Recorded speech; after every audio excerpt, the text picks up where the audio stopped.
கடைசியில் ஒன்றும் இல்லை. இப்போ மேல் சட்டையை கலட்டினான். அதில் ஒரு நாளைக்கு சாப்பிட்ருப்பான். அடுத்த நாள் பசிக்குது, என்ன செய்யணும்? கீழ் சட்டையும் கலட்டினான். அந்த காலத்தில் ஜட்டி கூட கிடையாது. கோமனாண்டிய நிற்கிறான். அப்போ அவனுக்கு பசி கிள்ளுது. காரணம், ஒரு குடியான்ட்ட ஒட்டிக்கிட்டானோ, ஒட்டி கொண்டான். நல்லா இருக்கும் அந்த வசனம். ஏன்னா அது பஞ்சகாலம். அவன் உதறான், வேணாயா போ போ போ உதறான். அவன் ஒட்டிக்கிட்டான். விட்ட மாட்டேன், நல்லா பெவிக்கோல் மாதிரி ஒட்டிக்கிட்டான். கேசல பார்த்தார், பன்னி மேய்டா அப்படின்னார். இந்த பன்னி சாப்பிடும்போது பார்த்துருக்கீங்களா? அதெல்லாம் நீங்கள் கவனித்து பார்க்கணும். பன்னி திங்கும்போது சக்கு சக்கு சக்குன்னு சப்பு கொட்டிட்டு திங்கும், தெரிக்கும் வாயிலிருந்து. அதான் பன்னி திங்க. சில விருந்தில் சொல்லுவீங்க இல்லையா, பன்னி திங்கிற மாதிரி திங்கிறான் பாரு அப்படின்னு. அது மாதிரி தான் சப்பு கொட்டி திரிச்சு சாப்பிடுவான். இவனுக்கே பசி கிள்ளுது, இதில் சப்பு சப்பு சத்தம் வேற, கூட கொஞ்சம் பசி. இந்த பன்றியின் தவிட்டினாலாயினும் தன்னை பசியாற்றிக் கொள்ளலாமா என்று பன்றியோடு பன்றியா உள்ள நுழைஞ்சான். ஒரு பன்னி பார்த்துச்சு, வித்தியாசமான தலை ஒன்று வருது, ஒரு இடி. அந்த பக்கம் பண்ணி பார்த்துச்சு, இது வேற மாதிரி இருக்குது, ஒரு இடி. கடைசியில் வெளியே தள்ளி விட்டுடுச்சு. இவன் உடம்பு முழுதும் இப்போ பன்னி சென்ட்டு, பரட்ட தலை, கோமணம், வத்தி போன உடம்பு. இந்த நிலையில் அவன் சொல்கிறான். அப்போ தான் அவனுக்கு புத்தி வருது. அவன் புத்தி தெளிந்த போது நான் எழுந்து, உங்களுக்குள் இந்த எழுப்புதல் வராவிட்டால் வெளியிலிருந்து வராதுங்க. நான் எழுந்து என் தகப்பனிடத்திலே போய், தகப்பனே, பரத்துக்கு விரோதமாக உமது பார்வையிலும் பாவம் செய்தேன் என்பேன். உடைய குமாரன் என்று அழைக்கப்பட நான் பாத்திரன் அல்ல, உமது கூலிக்காரில் ஒருவனாக வைத்துக் கொள்ளும் என்று சொல்லுவேன் என்று சொல்லி எழுந்து, சொன்னதோடு மட்டுமல்ல, எழுந்தான். ஆக்ஷன்ல காமிச்சான். எழுந்து போறான். தகப்பன் தூரத்திலிருந்து பார்க்கிறான். மன்னிப்பு கேட்க போகிறவன் நடந்து போறான். மன்னிப்பு கொடுக்கிற ஓடி வர்றார். நிச்சயமாக அந்த மனிதனை அந்த ஊரார் பார்த்து ஒருத்தராயிலும் அடையாளம் கண்டுபிடிக்க முடியல. நாயெல்லாம் கொலைச்சிருக்கும் பார்த்து. அப்படி ஒரு அசிங்க பன்றியாக போய்கொண்டிருக்கிறான். தகப்பனோ தூரத்திலேயே கண்டு கொண்டார். ஒரு பாவி எத்தனை அசிங்கமாயிருந்தாலும் இயேசுவிடத்தில் வருவதற்கு ஒரு உள்ளம் எழும்பிவிட்டால் தேவாதி தேவன் ஓடி வருவார். உன் பாவத்தை நினைக்க மாட்டார். கட்டி பிடித்தாராம், கழுத்தை கட்டி பிடித்தார். ஏன்? அவன் தலை குனிஞ்சிட்டு வர்றான், வெக்கப்பட்டு வர்றான். வெக்கப்படாத மகனே, இன்னும் நீ எனக்கு குமாரன் தான். நீ சாட்சி எழுந்துட்டியா? பரவாயில்ல, எனக்கு நிறைய இருக்கு, இன்னும் தர்றேன். தூக்கி பிடிச்சார். அந்த மகன் நினைச்சிருக்கலாம், அப்பா பரவாயில்ல, நல்ல அப்பா, அன்புள்ள அப்பா, இவற்றை ஒன்றும் நம்ம அறிக்கை செய்ய வேண்டாம் நினைச்சிருக்கலாம். அல்ல, அவன் அறிக்கை செய்தான். தீர்மானித்ததை சொல்ல ஆரம்பித்தான். அநேகர் தீர்மானிக்கிறார்கள், அறிக்கை செய்கிறது இல்லை. அவன் அறிக்கை செய்தான். எப்படி? தகப்பனே, பரத்துக்குரோமும் பாவம் செய்தேன், முதல் அறிக்கை. இரண்டாவது, உமது குமாரில் ஒருவன் என்று சொல்லப்படுவதற்கு நான் அருகதை இல்லை, இரண்டாவது அறிக்கை. மூன்றாவது அறிக்கை என்ன? உமது கூலிக்காரரில் ஒருவனாக என்னை வைத்துக் கொள்ளும் என்று அவர் சொல்லி இருக்க வேண்டும். ஆனால் தகப்பன் அதற்கு முந்தி கொண்டார். அந்த மூன்றாவது அறிக்கையை சொல்ல விடவில்லை. ஒரு வேலைக்காரனை கூப்பிட்டான். இவனை கழுவு, பாதரட்சி போடு, புதிய வஸ்திரம் தரப்பி, மோதிரத்தை போடு, டான்ஸ் பாட்டு எல்லாம் வைப்பா, கொண்டாடுங்க. என் மகன், செத்து போன மகன் திரும்பி வந்து விட்டான். அதோட விசேஷம் என்ன தெரியுமா? மூத்த சகோதரன் வந்து ஒரு வேலைக்காரனை கூப்பிட்டு, ஏன்பா என்னப்பா இன்னைக்கு ஒரே மியூசிக் டான்ஸ் எல்லாம் இருக்கு, என்ன விசேஷம்? அந்த வேலைக்காரன் சொல்றான், உமது இளைய சகோதரர் வந்தார், அவர் சுகத்தோட வந்தார். நான் சுகத்தோட வந்தான், பிச்சைக்கார பையனா வந்தான். ஏன் சுகத்தோட வந்தார்னு அவன் சொன்னான். நான் நினைக்கிறேன் தகப்ப வேலைக்காரெல்லாம் கூப்பிட்டு சொல்லியிருப்பார், எவனாகிலும் இளையகுமார் இந்த மாதிரி கோலத்தில் வந்தாங்கன்னு சொன்னீங்க, தொலைச்சி விடுவான். தொலைச்சி மற்றவர்களுக்கு முன்பதாக உங்களை விட்டு கொடுக்காத ஒரு இயேசு கிறிஸ்து. இயேசு எப்போதுமே மற்றவங்க முன்னால் நம்மளை அவமானப்படுத்தவே மாட்டார். அவ்வளவு நல்லவருங்க, நல்ல ஆண்டவர். ஒரு பரிசுத்தமுள்ள சபை. பூர்வ காலம் தொட்டு 4 காலங்களை உங்களுக்கு நான் விளக்கி சொல்லுகிறேன். ஆதாமில் இருந்து மோசே நியாயப்பிரமாணம் பெற்ற காலம் வரைக்கும் மனசாட்சியின் காலம். மோசே நியாயப்பிரமாணம் பெற்றதிலிருந்து இயேசு கல்வாரிசில் மரித்த வரைக்கும் நியாயப்பிரமாண காலம். இயேசு கல்வாரிசில் மரித்ததிலிருந்து சபை எடுக்கப்படும் காலம் வரைக்கும் உள்ள காலம் கிருபையின் காலம். அதற்கு பிற்பாடு நியாய தீர்ப்பின் காலம். இயேசு கிறிஸ்து பிறப்பதற்கு முன்பு மரித்தவர்களின் நிலை என்ன என்றால், இந்த முதலாவது காலமாகிய மனசாட்சியின் காலத்திலே மனசாட்சியின்படி வாழ்ந்து மரித்த ஆத்துமாக்கள் பரதேசி என்ற இடத்திலே இளைப்பாறச் செல்வார்கள். நியாயப்பிரமாண காலத்திலே நியாயப்பிரமாணத்துக்கு கீழ்ப்படிந்து வாழ்ந்தவர்கள் இந்த பரதீசிலே இளைப்பாறச் செல்வார்கள். ஒருவேளை அவனுக்கு நியாயப்பிரமாணமே தெரியவில்லை என்றால் அவன் மனசாட்சியின்படி வாழ்ந்திருக்கிறானா என்று நிதானிக்கப்படும். ரோமர் 2ஆம் அதிகாரம் 14, 15 ஆகிய வசனங்களை படித்தால் நீங்கள் விளங்கிக் கொள்ளலாம்.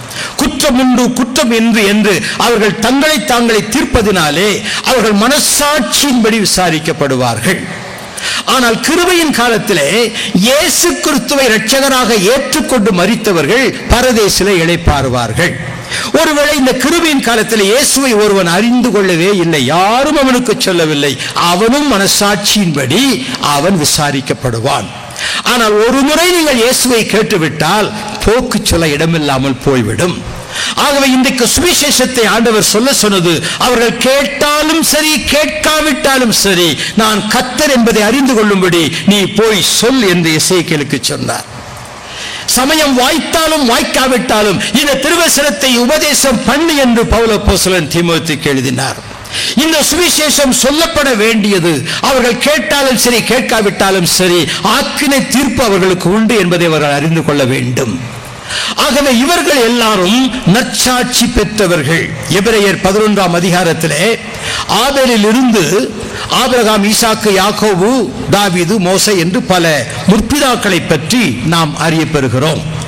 இவர்கள் அல்லாமல் அதற்கு பிற்பாடு இன்னும் சிலரை பற்றி சொல்லுகிறார். சிறு சிறு ஆட்கள், ராகாப் என்ற வேசி, எப்தா, பாராக், சிம்சோன் என்று சிலரை அறிமுகம் செய்கிறார். மூன்றாவது ஒரு கூட்டம், அவர்கள் ராஜ்யங்களை ஜெயித்தார்கள், நீதியை நடப்பித்தார்கள், வாக்குத்தத்தங்களை பெற்றார்கள், சிங்கங்கள் வாய்களை அடைத்தார்கள், அக்கினின் உக்கரத்தை அவித்தார்கள், பட்டயக்கருக்கு தப்பினார்கள், பலவீனத்தில் பலம் கொண்டார்கள், யுத்தத்தில் வல்லவரானார்கள், ஸ்திரீகள் சாகு கொடுத்த பிள்ளைகளை உயிரோடு எழுந்திருக்க பெற்றார்கள், மேன்மையான உயிர்த்தலை அடைபடிக்கு விடுதலை பெற சம்மதியாமல் வாதிக்கப்பட்டார்கள், நிந்தையும் அடிகளையும் கட்டுகளையும் காவலையும் அனுபவித்தார்கள், கல்லறி உண்டார்கள், வாளால் அறுப்புண்டார்கள், பரீட்சை பார்க்கப்பட்டார்கள், பட்டயத்தினாலே வெட்டப்பட்டு மரித்தார்கள், செம்மறியாட்டு தோள்களையும் வெள்ளாட்டு தோள்களையும் போர்த்திக் கொண்டு திரிந்து குறைவையும் உபத்திரவத்தையும் துன்பத்தையும் அனுபவித்தார்கள். இப்படி ஒரு கூட்டம். முற்பிதாக்களின் பெயர்கள் சாதாரண மக்களின் பெயர்கள், பெயரே இல்லாத இரத்த சாட்சிகள். இவர்கள் எல்லாரும் நற்சாட்சி பெற்றவர்கள். இந்த உலகத்தவர்கள் பாத்திரமாக நடக்கவில்லை. அவர்கள் வனாந்தரங்களிலும் மலைகளிலேயும் குகைகளிலும் பூமியின் வெடிப்பிலும் சிதறுண்டு அலைந்தவர்கள். இவர்கள் எல்லாரும் பூமியை நற்சாட்சி பெற்றிருந்தும் வாக்குத்தத்தம் பண்ணப்பட்டதை அடையாமல் போனார்கள். வாக்குத்தத்தம் பண்ணப்பட்டது பரலோகம். அதை அவர்கள் அடையவில்லை. ஏனென்றால் அவர்கள் மரித்து பரதேசிலே இளைப்பாறி கொண்டிருக்கிறார்கள். பரலோகத்துக்கு போகவில்லை. இன்னும் பரலோகம் திறக்கப்படவில்லை. நான் போய் உங்களுக்கு ஒரு வாசஸ்தலத்தை உண்டு பண்ணுவேன், நான் வந்து உங்களை கூட்டிக் கொண்டு போவேன் என்று இயேசு சொல்லியிருக்கிறார். இயேசு கிறிஸ்துவை தவிர எவன் பரலோகத்துக்கு ஏறினவன் என்று பவுல் அப்போஸ்தலன் கேட்கிறார். அவரே முதற் பங்கு. அவர் வரும் பொழுது பரதேசி என்ற பாதாளம் திறக்கும், பரதேசி என்ற கல்லறை திறக்கும்.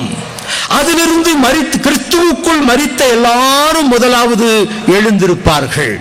ஏனென்றால் எபிரேயர் நிருபம் சொல்லுகிறது, இவர்கள் எல்லாரும் நற்சாட்சி பெற்றிருந்தும் அந்த வாக்குத்தத்தம் பண்ணப்பட்டதை அடையாமல் போனார்கள். ஏனென்றால் அவர்கள் நம்மை அல்லாமல், அதாவது சபை இல்லாமல் பூரணர் ஆகாதபடிக்கு விசேஷித்த நன்மையானது ஒன்றை தேவன் நமக்கு முன்னதாக நியமித்திருந்தார். நமக்கு முன்னதாக தேவன் வைத்திருந்தது என்ன? இந்த சபை. இந்த சபை பூரணப்படும் பொழுதுதான் பழைய ஏற்பாட்டு பரிசுத்தவான்கள் எல்லாம் பூரணப்படுவார்கள். இப்பொழுது எல்லாரும் நித்திரையாயிருக்கிறார்கள். இப்பொழுது கிறிஸ்துவுக்குள் மரிக்கிறவர்கள் கூட பரதேசில தான் இருக்கிறாங்க, இளைப்பாறி கொண்டிருக்கிறார்கள். பரலோகத்துக்கு ஒருத்தரும் போகல. மத்திய வானத்திலே குறிப்பிட்ட காலத்திலே இயேசு கிறிஸ்து தோன்றும் போது கிறிஸ்துவுக்குள் மரித்தவர்கள் முதலாவது எழுந்திருப்பார்கள். பாதாளமே உன் ஜெயம் எங்கே என்று எழுந்திருப்பார்கள். அதே நேரத்தில் பூரணப்பட்ட சபை, உயிரோடு வாழ்கிற சபையின் மக்கள் மரணத்தை காணாதபடி மறுரூபமாக்கப்படுகிறபடியினால் மரணமே உன் கூர் எங்கே என்று சொல்வார்கள். இவ்விதமாக இந்த இரண்டு கூட்டத்தாரும் அவர்கள் புறப்படும் போது இவர்கள் பரிபூரணப்பட்ட பரிசுத்தவான்கள். நீங்கள் பூரண சற்குணத்தின் அன்பாகிய கிறிஸ்து இயேசுவை தரித்துக் கொள்ளுங்கள்.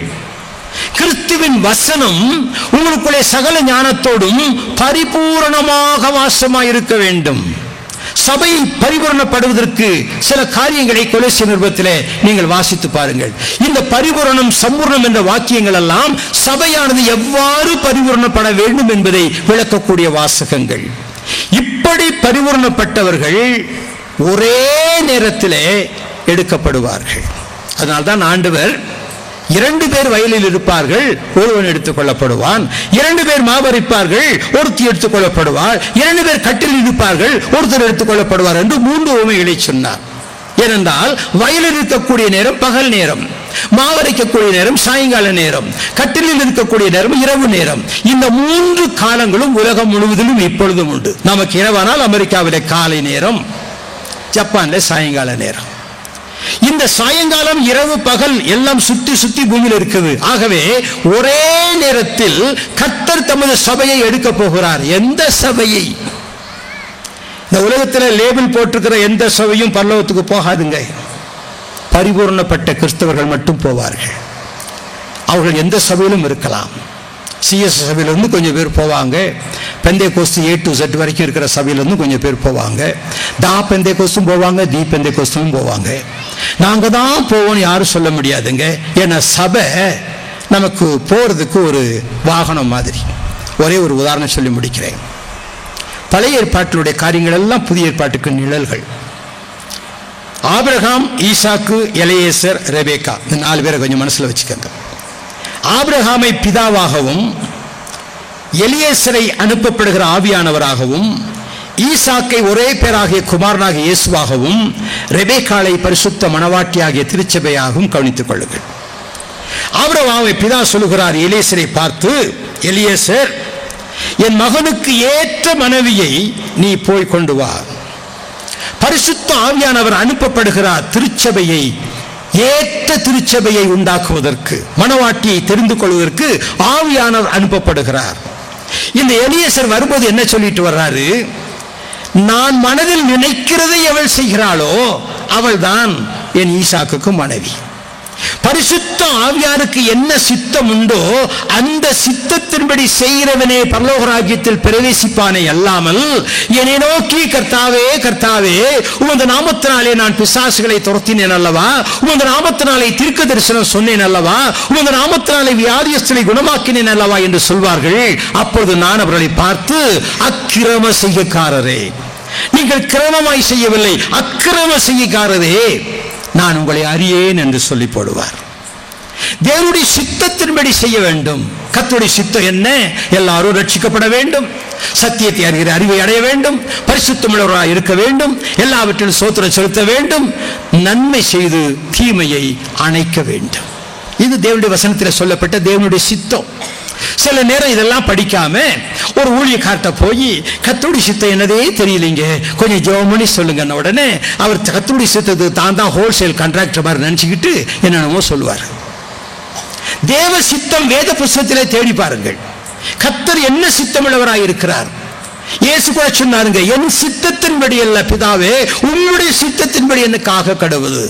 நாம வந்து தீர்மானித்துக் கொண்டு அதை தேவ சித்தம் நிறைவேற வேண்டும் என்று நினைத்தால் அது சுயநலமான விண்ணப்பம். ஆண்டவர் அனுப்பப்பட்டார். எலியேசர் வருகிறார், ஆவியானவர். அவர் வரும்போது என்ன நினைச்சாராம்? நான் தண்ணி கேட்பேன், எனக்கு மட்டும் இல்லை, என் ஒட்டகங்களுக்கும் தண்ணி கொடுக்கிறவள் தான் ஈசாக்குக்கும் மனைவி அப்படின்னா. மனுஷனுக்கு தண்ணி 2 சொம்பு கொடுத்தாலே அவன் தாகம் தீர்ந்துடும். ஒட்டகம் 1 2 10 ஒட்டகம் கொண்டு வந்தார். ஒட்டகம் குடிக்கிற மாதிரின்னு சொல்லுவார். ஒட்டகத்துக்கும் தண்ணி வகை. இப்போ மாதிரி பம்ப் செட்டு போட்டால் தண்ணி வரும் இல்லை? அந்த காலத்தில் படிக்கட்டு இருந்ததா கிணத்துக்கு? மணல் ஊற்று தோண்டி மணல் சரிவில் இறங்கி ஒரு குஜா தண்ணி எடுத்துக்கிட்டு ஸ்திரீகள் மேலே வருவாங்க. எத்தனை முறை ரெபேக்கா இறங்கி இறங்கி ஏறி இருப்பா. மணவாளனை அடைவதற்கு நீங்கள் ஏறி ஏறி இறங்கணும். அது பயங்கரமான ஒரு காரியம், கஷ்டம். ரெபேக்காள் இவனுக்கும் தண்ணீர் கொடுத்து உமது ஒட்டகங்களுக்கும் கொடுப்பேன் என்று சொன்னவுடனே கர்த்தர் தனக்கு சரியான இடத்தை கொண்டு வந்து சேர்த்தார் என்று அவள் வீட்டுக்கு போறான். வீட்டில் போய் சொன்னார், இந்த மாதிரி நான் தீர்மானிச்சுட்டு வந்தேன், இந்த பொண்ணு தான் எல்லாம் செஞ்சிச்சு, எங்கள் ஈசாக்குக்கு இவர் தான் மனைவியாக இருக்கணும், இந்த பொண்ணை கொஞ்சம் அனுப்புறீங்களான்னு கேட்டான். நியாயமா பெண்ணு வீட்டுக்காரங்க